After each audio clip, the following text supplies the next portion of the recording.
हमारे बीच विराजमान हैं महंत राजू दास जी महाराज हनुमानगढ़ी अयोध्या से। हनुमानगढ़ी अयोध्या के विषय में हम सभी ने सुना है, हनुमान जी के चाकर हैं, पूरे देश में उनकी राष्ट्रीय पहचान है, हिंदू हृदय सम्राट हैं, कट्टर प्रवक्ता के तौर पर उनकी पहचान है। वे अपने ओजस्वी संबोधन से हम सभी को कृतार्थ करें इस संत महासभा में। पूज्य राजू दास जी महाराज।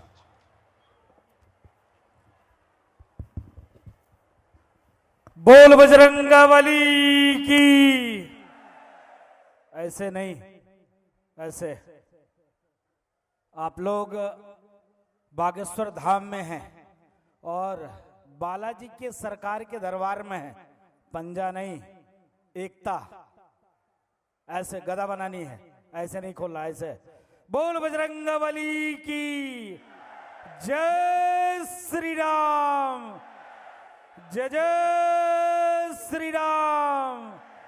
बोल श्री हनुमान जी महाराज की, बोल श्री बागेश्वर धाम की। बहुत बहुत साधुवाद। आज बड़े गर्व की बात है कि हम ऐसे जगह उपस्थित हैं जिस जगह पर सनातन धर्म संस्कृति, हिंदुत्व दबे कुचले शोषित वंचित सबके लिए चिंता और चिंतन होता है। मंच पर आज बड़े गर्व की बात है, श्री राम जन्मभूमि नभ दिप भव्य जब प्राण प्रतिष्ठा महोत्सव हो रहा था, आप लोगों ने देखा होगा कि पूज्य, हम तो छोटे से बच्चे हैं, पूज्य गोविंद देवगिरी जी महाराज जैसे माननीय प्रधानमंत्री जी के बोलने से पहले संबोधन कर रहे थे। पूरा देश और दुनिया ने महाराज जी आपको देखा, वो भरी हुई आपकी आंखें, वो भरे हुए आपके गले, जिस प्रकार से आप महाराज जी संबोधन कर रहे थे। जब आप महाराज जी संबोधन कर रहे थे तो दीदी माँ को देखा मैंने रोते हुए। सारे संत जितने बैठे हुए थे सबके गले और आंखें भर आई थी महाराज जी। ऐसे आपकी अध्यक्षता में परम आज संत संसद और संत सम्मेलन का कार्यक्रम चल रहा है। पूज्य दीदी माँ की उपाध्यक्षता में यह कार्यक्रम संचालित हो रहा है। माँ दीदी माँ को प्रणाम करते हुए जिस प्रकार से अयोध्या सनातन में, संस्कृति में, हिंदुत्व में नव दिव्य भव्य मंदिर का निर्माण हो, उस जर्जर अवस्था में होते हुए भी लगातार चलते रहते हैं, निरंतर प्रयास करते हैं। ऐसे पूज्य नित्य गोपाल दास जी महाराज के उत्तराधिकारी मणिराम छौनी पीठाधीश्वर पूज्य महाराज जी के चरणों में साष्टांग दंडवत प्रणाम। आपने इतने सुंदर कथा लगातार रस सुन रहे थे, ऐसे पूज्य महाराज जी के चरणों में साष्टांग दंडवत प्रणाम करते हुए मैं महाराज जी को साधुवाद देता हूं कि जिस प्रकार से सनातन धर्म संस्कृति, हिंदू और हिंदुत्व, अखंड भारत, हिंदू में कैसे समन्वय हो, एकता हो, सामंजस्य हो, किस प्रकार से भारत अखंडता की ओर बढ़े। अभी पूज्य छोटी छावनी वाले महाराज जी ने चिंता किया, चिंतन किया कि देखिए किस प्रकार से धर्म के आधार पर देश का बंटवारा होना। गजब बात करते हो, एक तरफ तो धर्म के आधार पर देश का बंटवारा होता है, दूसरे तरफ मेरे साथ नाइंसाफी होती है, अन्याय होता है। जिसको प्रधानमंत्री बनना था वो प्रधानमंत्री नहीं बन पाया, जिसको नहीं बनना था उसको आपने प्रधानमंत्री बना दिया, जिसको न्याय मिलना था उसको न्याय नहीं मिला, जिसको न्याय नहीं मिलना था उसको न्याय देकर और आपने उसको स्वतंत्र कर दिया। पूज्य बागेश्वर धाम सरकार ने चिंता किया, चिंतन किया। जिस प्रकार से पूज्य धीरेन्द्र कृष्ण शास्त्री जी महाराज इतने धमकी, इतने लोगों को, इतने लोग उनको धमकियाते हैं, पूछो मत, इतने लोग उनको बोलते हैं, लेकिन उसकी कभी भी चिंता नहीं करते, परवाह नहीं करते, क्योंकि उनके साथ 140 करोड़ देशवासी रहते हैं।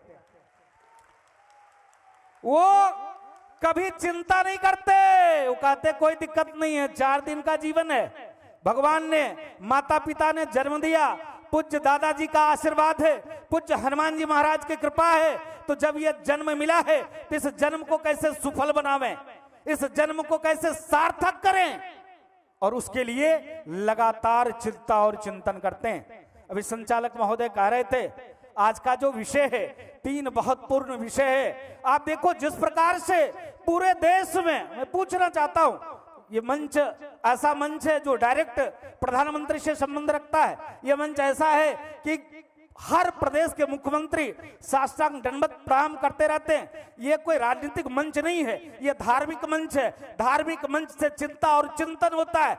लगातार जिस प्रकार से पूरे देश में क्या चल रहा है, धर्मांतरण का प्रोपोगंडा चल रहा है। जिस प्रकार से पूरे देश में माला, कलावा, चंदन लगा के, गले में कंठी पहन के हमारी माता बहन बेटियों के साथ मोहम्मद का बच्चा छलावा करता है, इसकी चिंता और चिंतन चल रहा है।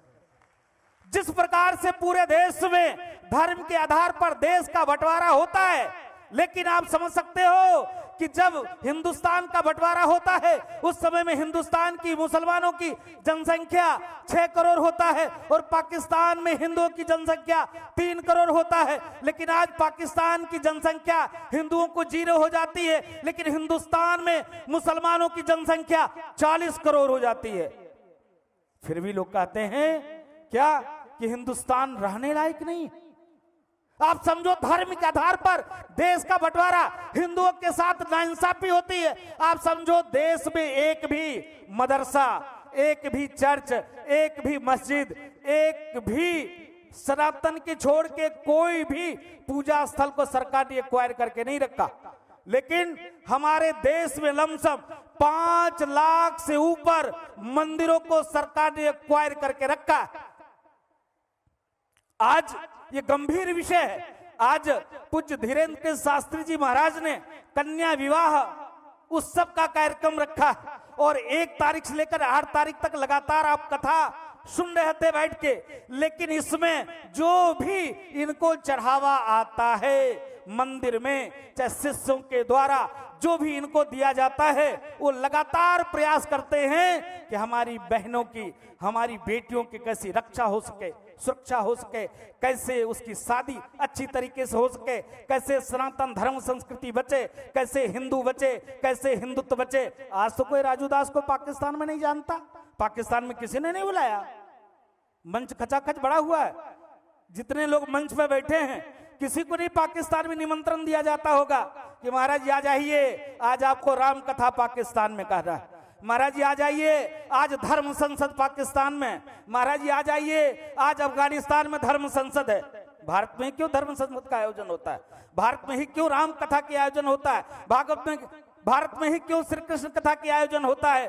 क्योंकि अभी पूज्य छावनी के महाराज जी कह रहे थे कि हिंदू बचे हैं। इसीलिए जब हिंदू ही नहीं बचेगा, सनातन धर्म ही नहीं बचेगा, तो संविधान को रखे रहो, क्या दिक्कत है? संविधान को आप मानते हो, सिर्फ आप मानते हो, बाकी जो कौम है सिर्फ एक आसमानी किताब को कहता है आसमानी किताब है, बस उसके अलावा और कुछ नहीं मानता है। इस्लाम के अलावा उसके पास और कोई कोई कोई संविधान नहीं है। सिर्फ हम सनातनी हैं, हिंदू हैं, हमारे अंदर सहिष्णुता है, हमारे अंदर सर्वे भवन्तु सुखिनः सर्वे सन्तु निरामय विश्व बंधुत्व के साथ वसुधैव कुटुंबकम के साथ कार्य और काम करते हैं। इसके नाते हम संविधान को मानते हैं, हम सनातन संस्कृति को मानते हैं, इसलिए संविधान से बंधे हुए हैं, संविधान के साथ चलते हैं। लेकिन देश में कुछ ऐसे भी लोग हैं, 3 बीबी और 70 बच्चे, सबके हाथ में एक एक पत्थर के साथ जो चलते हैं, वो संविधान को नहीं मानते। इसलिए सरीफी जातिवादी मानसिकता से दूर हटकर हम सभी हिंदू जनमानस से अपील करेंगे, जिस प्रकार से पूज्य बागेश्वर धाम सरकार लगातार निरंतर प्रयास करते हैं कि गर्व से कहो हम, गर्व से कहो हम, गर्व से कहो हम। जिस प्रकार से गर्व से कहो हिंदू हैं, गर्व से कहो हम सनातनी हैं, गर्व से कहो कि हम भारत को हिंदू राष्ट्र घोषित कराएंगे। लेकिन साथ जब तक आपका होगा।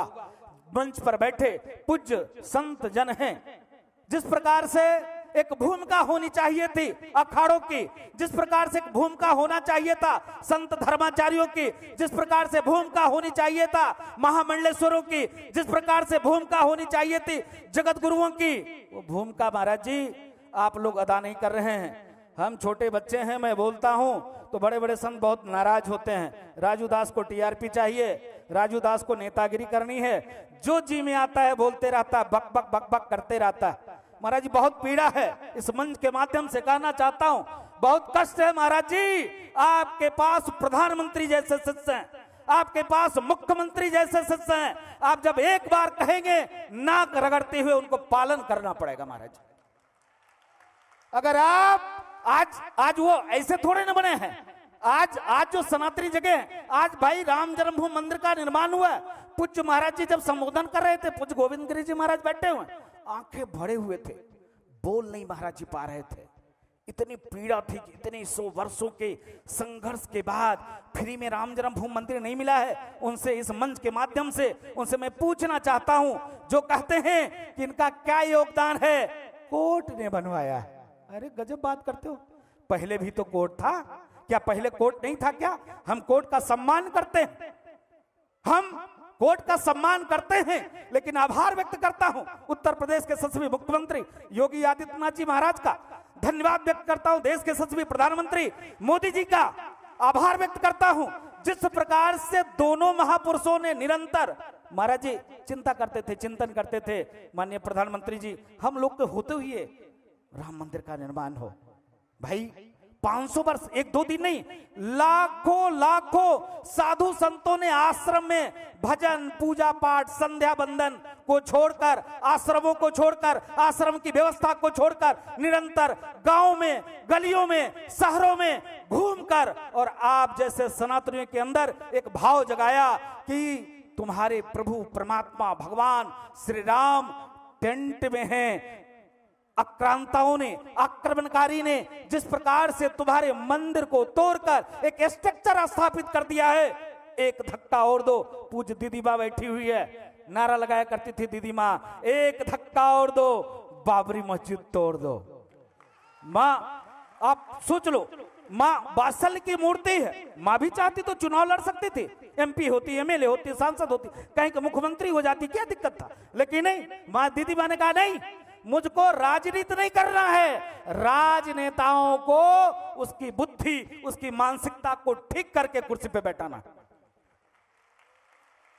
जिस प्रकार से मैं तो छोटा सा था, सुन रहा था, जो दीदी मां हुंकार भर रही थी, उस समय में कई लाख सनातनी राम भक्त वहां पर मौजूद थे। और देखिए एक ईट नहीं मिला, कुछ भी नहीं मिला, कोई जान भी नहीं पाया। आप समझो उतनी जनसंख्या होने के बावजूद भी उस बाबरी स्ट्रक्चर के नीचे एक भी व्यक्ति हताहत नहीं हुआ। कहीं सुना आप लोगों ने कि फलाना व्यक्ति उस मस्जिद को गिराने में दब गया? नहीं हुआ, क्योंकि आस्था था, विश्वास था। ऐसे दीदी माँ जैसे लोग लगातार निरंतर प्रयास किया, प्रयत्न किया, जिसका परिणाम स्वरूप है आज जब अयोध्या में भव्य दिव्य नव मंदिर का निर्माण हुआ। इसी प्रकार से जब हम कहते थे मंदिर का निर्माण करेंगे, लोग हंसते थे। आज पूज्य बागेश्वर सरकार कहते हैं कि नहीं, तुम पागलों मेरा साथ दो, मैं हिंदू राष्ट्र दूंगा। पूज्य सरकार कहते हैं ना, तुम सिर्फ मेरा साथ दो, साथ तुमको ये देना है कि जो धर्म के विपरीत बात करे। हम ही नहीं कहते राजू दास जैसे झगड़ा करो, हम ये नहीं कहते राजू दास जैसे अगर कोई बोला तो टूट पड़ो, मारो, ठोको, पीटो, नहीं। लेकिन आप ये नहीं कर सकते, इतना तो कर सकते हो कि महाराज जी आवाज को जो बुलंद कर रहे हैं, जहीं पर बैठे हो आसपास पड़ोस के सनातनियों को जगाओ। अरे प्रभु, तुम तो उसके वंशज हो, पारब्रह्म परमात्मा भगवान श्री राम, जिन्होंने सबको गले लगाया। सनातन ने सबको फलने फूलने का अधिकार दिया। सनातन ने कभी किसी के प्रति दुर्भावना सोची ही नहीं। अभी पूज्य महाराज जी कह रहे थे, सनातन ने कभी किसी के प्रति दुर्भावना रखा ही नहीं, फिर भी आज हम सताए जा रहे हैं। आज कहा जाता है सनातन कोरोना है, डेंगू है, मलेरिया है, टाइफाइड है, हिंदू मतलब चोर है, नीच है, कुकर्मी है, अधर्मी है। अब बताओ, ऐसे अधर्मी हमको बताता है अधर्मी। आप बताओ, जिस प्रकार से भगवान श्री कृष्ण की मंदिर नहीं निर्माण हो पा रहा है, बनना चाहिए कि नहीं बनना चाहिए? जैसे अयोध्या में मंदिर का निर्माण हुआ है, वैसे भगवान श्री कृष्ण की जन्मभूमि बनना चाहिए कि नहीं? भारत को हिंदू राष्ट्र होना चाहिए कि नहीं? जब आप लोगों का यही भाव, यही संकल्प लगातार निरंतर, आप समझो ऐसे मंचों के माध्यम से बागेश्वर सरकार सदैव चिंता और चिंतन अरे इस धरा का तो सौभाग्य है कि ऐसे रत्न, ऐसे पुत्र का इस क्षेत्र ने जन्म दिया, जो इस प्रकार से निरंतर चिंतनशील, सदैव चिंता और चिंतन, किस प्रकार से हमारी माताएं, बेटी बहन की रक्षा और सुरक्षा हो। अभी जब महाराज जी से मैं मिलने आया तो महाराज जी उन शहीदों के परिवार के साथ बैठे हुए थे। उन्होंने कहा राजूदास जी मंच पे चलिए, मैं आ रहा हूं। सबकी आंखें भरी हुई थी, जो बहनें, जो माताएं, जो बैठे थे, जिनके पुत्र शहीद हो गए, बैठे थे। भाई आपको कह दिया जाए कि यह जहर है, पी लो, अब मर जाओगे तुरंत, कोई नहीं पिएगा। लेकिन सीमा पर जो जवान तैनात है उसको पता है कि अगर जरा सा मेरी आंख इधर उधर होगा तो गोली लगेगी, तुरंत मर जाएंगे। उसके अंदर राष्ट्र भाव भरी हुई है। और राष्ट्र भाव कैसे बढ़ेगी? इसी प्रकार से संतों के चरण में, शरण में, मंदिरों में आना पड़ेगा, जाना पड़ेगा। जिस प्रकार से निरंतर पूज्य बागेश्वर सरकार चिंतनशील है कि नहीं, उनके लिए भी कुछ कल्याण के लिए कार्य किया जाए। जिस प्रकार से मंदिर के चढ़ावा से मेरे पैर पे जो चढ़ता है उसको एकत्रित करके कैसे अब बेटियों की शादी, मैं सुन रहा था महाराज जी को, महाराज जी कह रहे थे कोई दिक्कत नहीं है, तुम लोग मेरे साथ हो, अभी ये सामान आया, ये सामान आया, ये एक एक चीज गिना रहे थे कि हमारी बेटियों को अगर वो अपने मायके जाए, मायके में बड़ी समस्या होती है। क्या? अरे तुम्हारा बाप ने ब्याह किया, ये नहीं दिया, वो नहीं दिया, क्या अपने बाप के घर से लाए हो? क्या तेरे बाप का है क्या? ऐसे भी बाप बैठा है संत के रूप में, बेटा के रूप में, जो एकदम निरंतर प्रयास करके, किस पैसे से? तो चढ़ावा के पैसे से। किस पैसे से? जो उनके चरण में किसी ने चढ़ाया है कि प्रभु मेरा कल्याण हो, उस पैसे से। किस पैसे से? जो मंदिर के दान पात्र में आते हैं, उस पैसे से। और सरकार सभी मंदिरों को एक्वायर करके रखी है, सरकार ने मंदिर को कब्जा करके रखा है। सरकार ने उस मंदिर के चढ़ावा से क्या करती है? हज सब्सिडी देती है। क्या करती है? मदरसे बनवाती है। क्या करती है? तो आतंकवादियों का संरक्षण देती है। मैं सरकार की बुराई नहीं कर रहा हूं महाराज जी, लेकिन जिस प्रकार से यह कुरीति चल रही है, इसमें सुधार होना चाहिए महाराज जी। अगर आप चाहेंगे, आप प्रयास करेंगे तो यह भी संभव हो सकता है।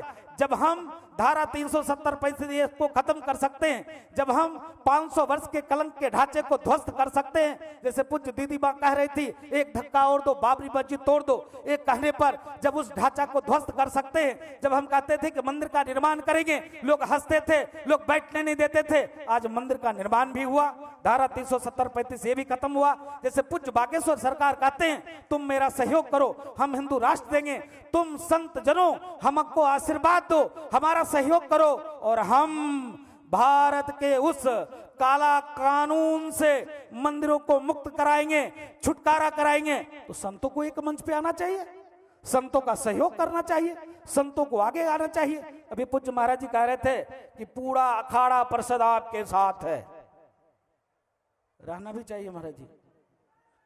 लेकिन जो अखाड़े का काम है, अभी आप नाराज हो गए कि राजूदास को टीआरपी चाहिए इसलिए हमारी बुराई कर रहा है। महाराज जी मैं आपकी बुराई नहीं कर रहा हूं, लेकिन जो हमारी सिस्टम है, हमारी जो व्यवस्था है, अभी पूज्य आचार्य जी कह रहे थे कि संत का जो स्वभाव होता है ना, अगर प्यार में तो वो छत्र चमर छोड़कर जमीन में बैठ जाते हैं। अगर अपना आ गया, कोई भक्त आ गया, प्यारा आ गया, दुलार आ गया, बिना छत्र के नहीं चल सकते, बिना सिंहासन के बैठ नहीं सकते, बिना शिष्य जब तक उस पर कुछ बिछाएगा नहीं तब तक बैठेंगे नहीं। लेकिन प्यार में संत जमीन पर बैठ जाते हैं।